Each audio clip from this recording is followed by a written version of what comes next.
Assalamualaikum warahmatullahi wabarakatuh. Alhamdulillah, alhamdulillahirabbil alamin. Wassalatu wassalamu ala asrofil anbiya'i wal mursalin wa ala alihi wa sahbihi ajma'in. Amma ba'du. Anak-anakku sekalian yang berbahagia, marilah pada kesempatan ini kita selalu bersyukur kehadirat Allah Subhanahu wa taala yang mana telah memberikan banyak sekali nikmat kepada kita. Di antaranya adalah nikmat kesempatan untuk melaksanakan puasa Ramadan pada bulan ini. Semoga kita bisa melaksanakan puasa Ramadan hingga akhir bulan dan puasa kita diterima oleh Allah Subhanahu wa taala. Amin ya rabbal alamin.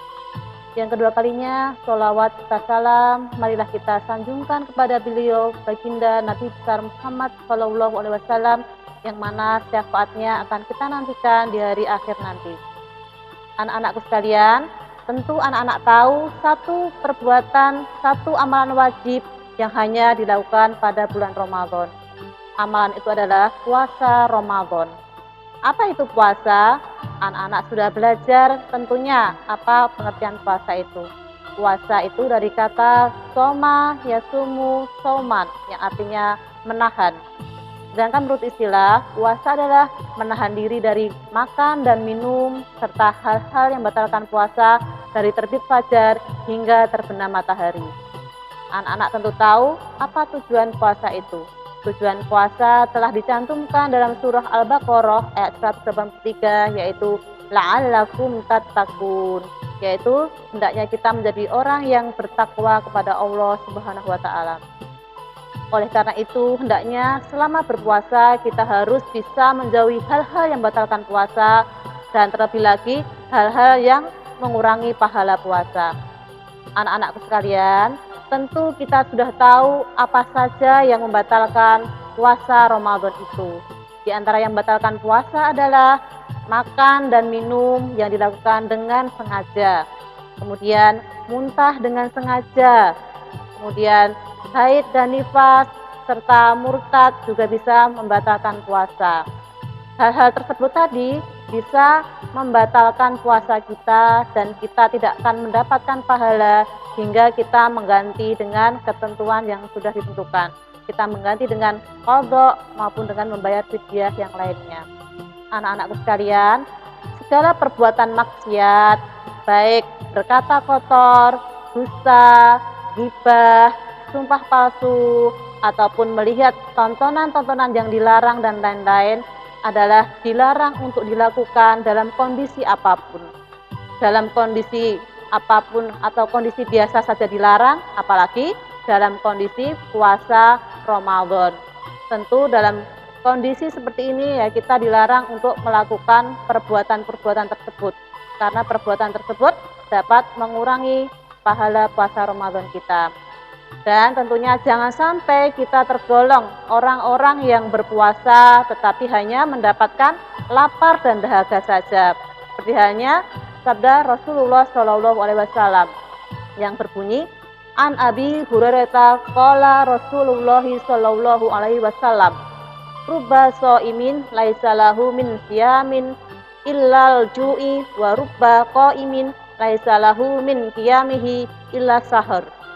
Rawahu Nasai, yang artinya dari Abu Hurairah Rasulullah Shallallahu Alaihi Wasallam bersabda, berapa banyak orang yang berpuasa tidak mendapatkan pahala puasa sedikit pun kecuali lapar dan haus saja. Berapa banyak orang yang bangun malam tidak dapat pahala kecuali hanya bangun malam saja. Hadis riwayat An-Nasai. Pada hadis di atas dijelaskan bahwa banyak orang yang berpuasa tidak mendapatkan pahala puasa tetapi hanya mendapatkan lapar dan dahaga saja. Mereka ini adalah orang-orang yang selama berpuasa tidak dapat menahan hawa nafsunya dari perbuatan yang dilarang dan maksiat. Rasulullah Shallallahu Alaihi Wasallam bersabda yang bunyinya, An Abi Hurairah anna Rasulullah Shallallahu Alaihi Wasallam qala malam yada qala zuri wa amala bihi walaisa lillahi hajatan fi ayyada ta'amahu wa syarabah. Rawahu Bukhari. Artinya, Dari Abu Hurairah bahwasanya Rasulullah Shallallahu Alaihi Wasallam bersabda, barang siapa yang tidak meninggalkan perkataan dusta dan perbuatannya, maka Allah tidak peduli ia telah meninggalkan makan dan minumnya. Hadis riwayat Bukhari.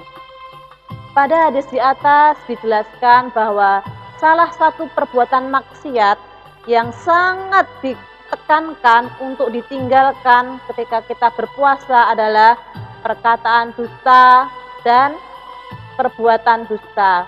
Karena perkataan dusta dan perbuatan dusta itu dapat mengurangi pahala puasa kita. Terlebih lagi perbuatan tersebut dapat menggerus pahala puasa kita hingga menjadi nol. Anak-anakku sekalian, apa itu perkataan dusta maupun perbuatan dusta? Perkataan dusta atau bohong maupun perbuatannya dianggap jelek kapanpun dan dimanapun. Terlebih lagi dilakukan pada bulan Ramadan. Perkataan dusta maupun perbuatannya dianggap sebagai sumber kemaksiatan yang ada. Karena sekali orang berkata maupun berbuat dusta, pasti akan memicu kebohongan-kebohongan yang lain untuk menutupinya, serta dapat mengantarkan kepada sifat jelek lainnya. Sebagai contoh, seorang anak yang mengaku berpuasa, padahal anak itu tidak berpuasa, maka dia akan berulang kali berbohong dengan mengatakan bahwa dirinya berpuasa kepada setiap orang yang menanyakannya untuk menutupi kebohongannya tadi.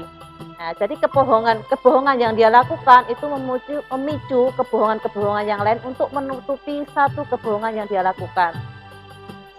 Sedemikian halnya perbuatan dusta, misalnya ada seorang anak yang tidak berpuasa, tetapi si anak tadi berpura-pura tidak makan, tidak minum di hadapan banyak orang di sekelilingnya. Dan anak tersebut akan makan dan minum sesukanya jika orang-orang yang di sekitarnya sudah tidak ada. Orang yang dusta atau bohong akan melakukan apa saja untuk menutupi kebohongannya. Maka itu sebabnya setiap muslim harus menjauhi perkataan dusta maupun perbuatan dusta. Bunda yakin anak-anakku semuanya di SD Al-Azhar Budi Solo ini adalah anak-anak yang jujur, yang disayang oleh Allah Subhanahu wa taala. Karena jauh dari sifat dusta ataupun sifat bohong tadi. Baik anak-anakku sekalian, inti dari kultum sore ini adalah perkataan dusta maupun perbuatan dusta itu tidak membatalkan puasa, tetapi dapat mengurangi pahala puasa, bahkan dapat menggerus amalan, dapat menggerus pahala puasa kita hingga menjadi nol apabila kita melakukan kebohongan berulang. Kebohongan yang terus-menerus dilakukan demi menutupi kebohongan-kebohongan yang lain. Oleh karena itu, jauhilah perkataan dusta maupun perbuatannya dari kehidupan kita, baik dalam suasana Ramadan maupun bulan-bulan yang lainnya, agar puasa dan pahala puasa kita sempurna, serta kita menjadi pribadi yang selalu disayang oleh Allah Subhanahu wa taala. Anak-anakku sekalian, demikianlah tadi materi kultum dari Bunda, semoga bermanfaat. Pesan Bunda, tetap semangat belajar dan beribadah di rumah. Subhanakallahumma wa bihamdika asyhadu alla ilaha illa anta astaghfiruka wa atubu ilaik. Wassalamualaikum warahmatullahi wabarakatuh.